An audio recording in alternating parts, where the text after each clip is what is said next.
and welcome back to Parsha Ponderings. I'm Rabbi Elizabeth Bonnie Cohen, and I'm excited to be joined by my colleagues this morning. Hi, Rabbi Hamilton. Hi, Talia. Hey, everybody. Hi, Rabbi Starr. Hey guys. This week we enter the book of Vayikra, and Vayikra really puts at the front the sacrificial process of the temple sacrifices. And the question that I get most often during this time in our Torah reading cycle is, what do we do with this as contemporary people who are not making animal sacrifices or ritual sacrifices in any way? How do we relate to this? How does this have any kind of meaning in our contemporary lives as Jews? So I'm curious what folks have to say to that question. When Yaakov is preparing to go see his brother for the first time since he ran away, he says, Achapra panav b'mincha. I'm going to appease myself, or I'm going to create appeasement by giving a mincha. And in this case, mincha means a gift. And from that, we understand that a mincha is not just, a slaughtered animal on an altar. It's actually a gift. And it's a gift for the purpose of creating relationship. And I love the fact that he focuses on mincha because that's one of the things that's introduced. Love the fact that the portion this week is divided into voluntary and sort of obligatory offerings. And mincha is right in the sweet spot of the voluntary. That is the one we choose. It's not associated with a sin or a guilt or anything that obligates us, but simply it's a generative choice that we make. And for those who are preferring this, which may be many today, it's the only offering that's a grain offering that has nothing to do with an animal. And as such, that's another way to look for a muscle memory of generosity in the systems that had a place in the ancient world where this is how people drew near.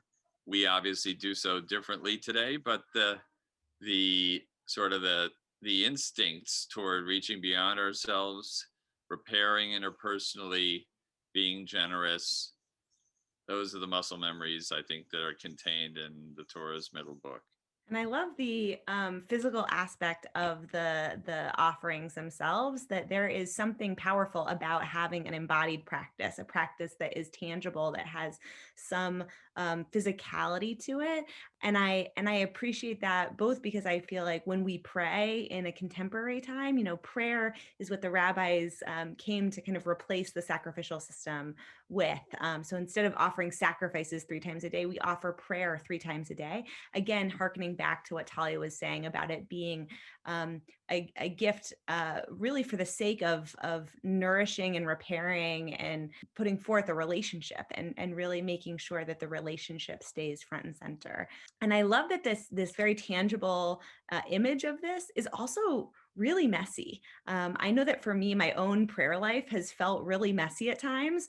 And it's really nice to feel like, wow, that has some textual background that perhaps the rabbis knew what they were doing when they mapped prayer onto this process that was, gruesome and smelly and, a very visceral experience. Sometimes prayer feels like that. And I think that it's another reminder that that's okay. And that can be a way that we draw close into relationship with the divine.